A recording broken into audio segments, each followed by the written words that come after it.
Assalamualaikum warahmatullahi wabarakatuh.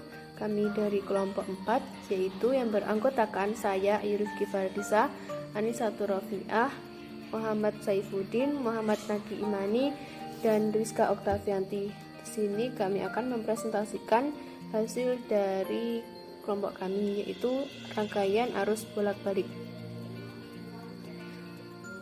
Rangkaian arus bolak-balik dalam tahanan ini dicari dari sebuah rangkaian yang mengandung elemen-elemen resistan, kapasitan, dan induktan di dalam berbagai kombinasi. Rangkaian-rangkaian ini memiliki karakteristik respon dari arus yang dihasilkan terhadap gerak elektrik. Adapun untuk tahanan dalam rangkaian arus bolak-balik ini terdiri dari 3 jenis, yaitu yang pertama tahanan induktif, tahanan kapasitif, dan tahanan Ohm. Yang pertama yaitu tahanan induktif. Tahanan induktif memiliki prinsip kerja induksi diri yang bekerja sesuai dengan hukum Faraday, di mana menurut hukum Faraday ini jika dua koil didekatkan satu sama lain, maka arus I di dalam sebuah koil akan menimbulkan fluks delta B melalui koil yang kedua. Adapun jika fluks ini diubah dengan mengubah-ubah arus, maka sebuah tegangan gerak elektrik induksi akan timbul di dalam koil yang kedua. Untuk lebih jelasnya, pada gambar di bawah ini menunjukkan bahwa sebuah gulungan induksi yang mempunyai koefisien induksi diri L ini dihubungkan pada sumber tegangan arus bolak-balik atau tegangan yang berbentuk sinusoidal, sehingga dapat diperoleh rumus E sama dengan EM sin WT. Untuk itu perlu diketahui bahwa dalam gulungan induksi L mengalir arus bolak-balik yang berbentuk gelombang sinus yang besarnya IL sama dengan ILM sin WT, sehingga dapat diperoleh hasil akhir yaitu IL sama dengan ILM sin WT min 90 derajat. Yang kedua yaitu tahanan kapasitif. Tahanan ini merupakan tahanan yang disebut juga sebagai kapasitor, yaitu merupakan sebuah alat elektronik untuk menyimpan muatan Q dan memiliki perbedaan potensi V di antara penghantar-penghantar seperti yang dilihatkan pada gambar di samping saya ini. Jika sebuah kapasitor ini dihubungkan dengan sumber arus searah, maka arus searah yang dapat mengalir hanya sesaat saja dan waktu yang pendek, yaitu pada kapasitor dalam keadaan diisi. Maka dapat diperoleh rumus menjadi IC sama dengan D kali C kali E per DT. IC sama dengan D kali C kali EM kali sin WT, sehingga dapat diperoleh bahwa IC sama dengan C kali D kali EM sin WT per DT, sehingga IC sama dengan C kali D kali EM kali sin kali W kali T per DT. Mungkin cukup itu yang bisa saya sampaikan, akan dilanjutkan oleh teman saya. Baik, selanjutnya yaitu jenis-jenis rangkaian arus balik dalam tahanan. Yang ketiga yaitu tahanan Ohm. Jika sebuah tahanan Ohm atau R resistansi dipasangkan pada generator G yang mengeluarkan tegangan bolak-balik sebesar EM kali sin T seperti pada gambar rangkaian di bawah ini.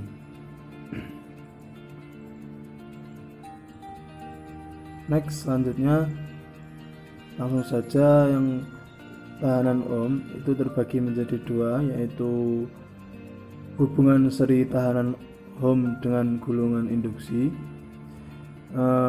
Jika tahanan digabungkan satu sama lain, maka akan memiliki nilai resistan atau X pada gambar berikut, yaitu X, L, X, C, dan R yang baru seperti pada rangkaian tahanan induksi L dengan resistansi R atau kapasitas C dengan resistansi R. Mengapa baik indukstan atau kapasitan harus digabungkan dengan resistan R? Karena pada dasarnya disipasi daya di dalam rangkaian RCL hanya terjadi di dalam elemen hambat atau resistive elemen R dan tidak ada mekanisme untuk mendisipasikan daya di dalam elemen kapasitis murni atau elemen induktif murni. Baik, langsung saja tahanan Ohm yang kedua, yaitu hubungan seri tahanan Ohm dengan kapasitor, yang mana selain hubungan antara induksi dan resistan, ada juga hubungan seri antar kapasitan dengan resistan seperti pada gambar di bawah ini. Jadi untuk nilai tegangan antara kapasitan dan resistan dapat dijumlahkan karena rangkaian bersifat rangkaian seri. Jadi sehingga nilai impedansi pun dapat dicari seperti mencari nilai tegangan, yaitu dengan saling menjumlahkan antara reaktan kapasitan XC dan resistan C. Assalamualaikum warahmatullahi wabarakatuh. Saya Rizka Oktavianti. Selanjutnya saya akan melanjutkan materi, yaitu rangkaian arus bolak-balik induktor dan kapasitor. Yang pertama yaitu induktor dalam rangkaian arus bolak-balik. Jika teman-teman belum tahu, jadi pada slide PPT ini terdapat gambar induktor pada rangkaian arus bolak-balik. Gambar ini merupakan sebuah induktor yang dihubungkan terminal sumber AC. Jika delta VL sama dengan GGLL sama dengan min L dI per dt adalah induksi dari tegangan sesaat pada induktor, maka sesuai dengan aturan lab hukum Kirchhoff yang diterapkan untuk rangkaian ini memberikan delta V plus delta VL sama dengan 0 atau delta V min L dI per dt sama dengan 0, atau juga dapat ditulis delta V sama dengan L dI per dt. Delta V sama dengan L dI per dt sama dengan delta V max sin omega t. Ini merupakan persamaan yang pertama. Maka dI sama dengan delta V max per L sama dengan sin omega t. Mengintegralkan persamaan di atas, maka diperoleh arus sesaat dalam induktor sebagai fungsi waktu. IL sama dengan delta V max per L integral sin omega t sama dengan min delta V max per L cos omega t. Ini merupakan persamaan yang kedua. Selanjutnya pada PPT gambar A, yaitu grafik arus sesaat dan tegangan sesaat pada induktor sebagai fungsi waktu, sedangkan gambar B yaitu diagram fasor untuk rangkaian induktif. Gambar ini menunjukkan bahwa arus mencapai puncaknya setelah tegangan melewati puncak selama seperempat putaran. Artinya, arus tertinggal 90 derajat dari tegangan. Dengan begitu, arus pada induktor ini memenuhi persamaan, yaitu IL sama dengan delta V max per omega L sin omega t dikurangi pi per 2. Ini merupakan persamaan yang ketiga. Berdasarkan persamaan ketiga, dapat diketahui bahwa arus dalam rangkaian induktif mencapai nilai maksimum ketika cos omega t sama dengan min 1. I max sama dengan delta V max per omega L. Jika reaktansi induktor adalah XL kongruen omega L, maka I max sama dengan delta V max per XL. Dengan menggunakan persamaan 1 dan persamaan 4, maka akan didapatkan tegangan sesaat pada induktor sebagai berikut, yaitu delta VL sama dengan min L dI per dt sama dengan min delta V max sin omega t sama dengan min I max XL sin omega t. Ini merupakan persamaan yang ketujuh. Contoh soal yaitu sebuah induktor L mempunyai induktansi 0,1 Henry dihubungkan dengan sumber tegangan AC yang mempunyai tegangan V sama dengan 24 sin 120 pi RT. Hitunglah A. Reaktansi induktif, B. Kuat arus maksimum yang mengalir pada induktor. Jadi yang pertama harus diketahui terlebih dahulu bahwa L sama dengan 0,1 Henry dan V sama dengan 24 sin 120 pt.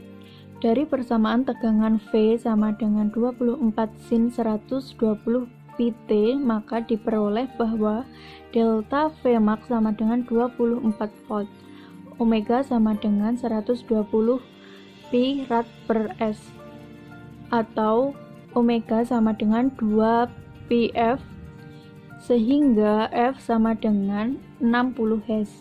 Rumus mencari reaktansi induktif pada tegangan AC. Reaktansi induktif suatu induktor dihubungkan dengan sumber tegangan AC dapat dinyatakan dengan menggunakan persamaan, yaitu XL sama dengan omega L, atau XL sama dengan 2 PFL. XL sama dengan 2 kali 3,14 dikali 60 dikali 0,1, sehingga XL diperoleh 37,68 ohm. Jadi reaktansi induktif dari induktor yang dihubungkan dengan tegangan AC adalah 37,68 ohm. Yang B yaitu rumus mencari kuat arus maksimum pada induktor bertegangan AC. Kuat arus maksimum yang mengalir pada induktor yang terhubung dengan tegangan AC dapat dihitung dengan rumus I max sama dengan delta V max per XL. I max sama dengan 24 per 3,768, sehingga I max diperoleh 0,637 ampere. Jadi kuat arus maksimum pada induktor tegangan AC adalah 0,637 ampere. Bismillahirrahmanirrahim. Saya di sini akan meneruskan beberapa presentasi dari teman-teman saya. Saya di sini akan meneruskan presentasi dari Mbak Rizka Oktavianti. Saya di sini akan meneruskan teori kapasitor. Kapasitor adalah suatu alat yang dapat menyimpan energi listrik di dalam medan listrik dengan cara mengumpulkan ketidakseimbangan internal dari muatan listrik dan terbuat dari dua buah pelat mental yang dipisahkan oleh suatu bahan dielektronik. Bahan dielektronik yang umumnya dikenal dengan udara vakum, keramik, gelas, dan fungsi kapasitor sendiri. Fungsi penggunaan kapasitor dalam suatu rangkaian, sebuah kopling antara rangkaian yang satu dengan rangkaian yang lain biasanya dipakai menggunakan PS sebagai filter dalam rangkaian, PS sebagai pembangkit frekuensi dari rangkaian antena untuk menghemat daya listrik pada lampu neon, menghilangkan bouncing, lecatan api dipasang pada sekitar saklar. Jika sebuah kapasitor melewati arus AC, arus IC, sebuah akan mengisi kapasitor sehingga terapung ke kapasitor VC, perlahan akan naik setinggi VT. Seperti gambar di samping, terlihat bahwa ketika ada arus konstan melalui kapasitor, tegangan kapasitor perlahan naik, dan ketika arus menjadi nol, tegangan kapasitor perlahan turun lagi. Karakter ini memperlihatkan bahwa tegangan dan arus tidak berjalan secara serentak atau sebagainya. Fase tegangan kapasitor akan tertinggi terhadap fase arus sebesar 90 derajat.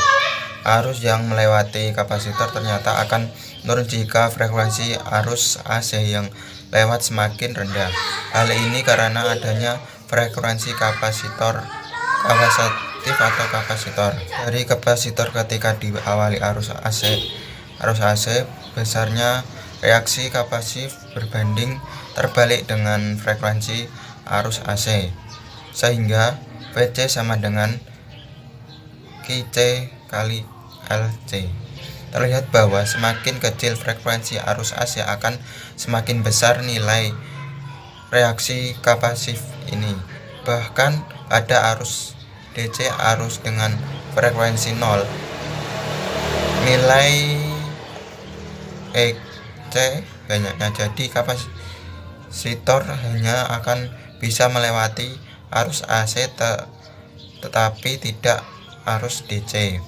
Jika sebuah indikator dilewati arus AC yang misalnya berubah setiap waktu, maka pada indikator terdapat tegangan induksi VT. Dari grafik di bawah terlihat bahwa ketika ada perubahan arus yang melewati indikator, maka akan muncul tegangan indikator pada induktor, sehingga besar pada arus terdapat waktu akan semakin membesar tergantung pada indikator. Demikian presentasi dari saya, dan jika ada kesalahan dalam tutur kata atau dan sebagainya, mohon maaf, dan dituturnya kepada teman saya yang bernama Mbak Anissa, dipersilahkan. Bismillahirrahmanirrahim. Di sini saya Alisatu Rafi'ah akan melanjutkan materi mengenai transformator. Oke, langsung saja. Transformator adalah suatu alat listrik yang dapat memindahkan dan mengubah energi listrik bolak-balik dari satu level ke level tegangan yang lain melalui suatu gandengan magnet dan berdasarkan prinsip induksi elektromagnetik. Pada umumnya, transformator sendiri terdiri atas sebuah inti yang terbuat dari besi berlapis dan dua buah kumparan primer, kumparan sekunder. Adapun rasio perubahan tegangan akan bergantung dari rasio jumlah lilitan pada kumparan tersebut. Biasanya kumparan tersebut dari kawat atau tembaga yang dibelitkan di seputar kaki inti transformator. Oke, lanjut pada jenis-jenis transformator. Adapun jenis-jenis transformator adalah yang pertama, yaitu transformator step up. Transformator step up adalah transformator yang memiliki lilitan sekunder yang lebih banyak daripada lilitan primer, sehingga berfungsi sebagai penaik tegangan. Transformator ini biasa ditemui pada pembangkit listrik sebagai penaik tegangan yang dihasilkan generator menjadi tegangan tinggi yang digunakan dalam transisi jarak jauh. Bisa dilihat lambang transformator step up seperti gambar yang terlampir di PowerPoint ya. Selanjutnya yaitu transformator step down. Transformator step down memiliki lilitan sekunder lebih sedikit daripada lilitan primernya, sehingga berfungsi sebagai penurun tegangan. Transformator jenis ini sangat mudah ditemui, terutama dalam adaptor AC ataupun DC. Lambang skemanya dapat dilihat di PPT. Selanjutnya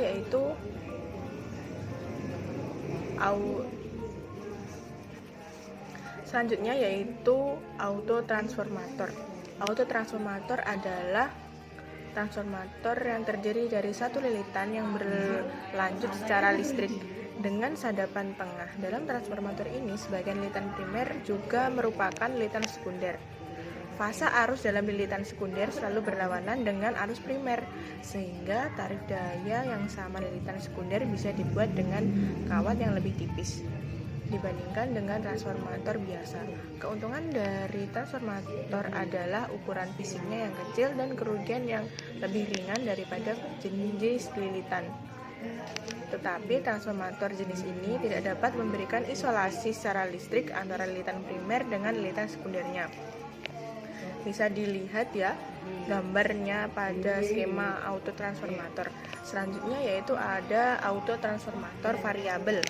Adapun transformator jenis ini sebenarnya adalah autotransformator yang bisa sebagai sadapan tengahnya bisa diubah-ubah, memberikan perbandingan pada lilitan sekunder yang berubah-ubah. Bisa dilihat gambarnya. Selanjutnya yaitu transformator isolasi. Transformator isolasi memiliki lilitan sekunder yang berjumlah sama dengan lilitan primernya, sehingga tegangan sekunder sama dengan tegangan primer. Tetapi pada beberapa desain gulungan sekunder dibuat sedikit lebih banyak untuk mengkompensasi kerugian. Transformator seperti ini berfungsi sebagai isolasi antara dua kalang. Untuk penerapan audio, transformator jenis ini telah banyak digantikan oleh kopling kapasitor. Selanjutnya yaitu transformator pulsa. Adapun transformator pulsa adalah transformator yang didesain khusus untuk memberikan keluaran gelombang pulsa. Transformator jenis ini menggunakan material inti yang cepat jenuh sehingga setelah arus primer mencapai titik tertentu, fluks magnet berhenti berubah. Karena GGL induksi pada jenis sekunder hanya terbentuk jika terjadi perubahan fluks magnet. Transformator hanya memberikan keluaran saat inti tidak jenuh, yaitu saat arus pada lilitan primer berbalik arah. Materi selanjutnya yaitu konstruksi transformator. Adapun pada umumnya konstruksi transformator terdiri atas bagian-bagian berikut, yaitu inti core yang dilaminasi, dua buah kumparan yaitu kumparan primer dan kumparan sekunder, tangki, sistem pendingin, terminal, dan bushing. Secara umum, transformator dapat dibedakan menjadi dua jenis menurut konstruksinya, yaitu tipe inti dan tipe cangkang. Adapun tipe inti, kumparan mengelilingi inti dan konstruksi dari intinya berbentuk L ataupun huruf U. Dapat dilihat gambarnya yang sudah ada. Dan tipe cangkang yaitu transformator ataupun kumparan lilitan transformator dikelilingi oleh inti, konstruksi intinya berbentuk huruf E, I, dan F. Selanjutnya yaitu prinsip kerja transformator. Transformator terdiri atas dua buah kumparan tadi, primer dan sekunder, yang bersifat induktif. Kedua kumparan ini terpisah secara elektris namun berhubungan secara magnetis melalui jalur yang memiliki reluktansi rendah. Apabila kumparan primer dihubungkan dengan tegangan bolak-balik, maka fluks bolak-balik akan muncul dalam inti yang dilaminasi. Karena kumparan tersebut membentuk jaringan tertutup, maka mengalirlah arus primer. Akibatnya adanya fluks di kumparan primer, terjadi induksi. Dan terjadi pula induksi di kumparan primer disebut dengan induksi bersama, yang menyebabkan timbulnya fluks magnet di kumparan sekunder. Maka mengalirlah arus jika rangkaian sekunder dibebani, sehingga energi listrik dapat ditransfer secara keseluruhan. Selanjutnya yaitu kegunaan transformator. Berkaitan dengan topik yang dikaji, yakni kegunaan transformator adalah alat yang mengubah tegangan arus bolak-balik menjadi arus tinggi ataupun rendah.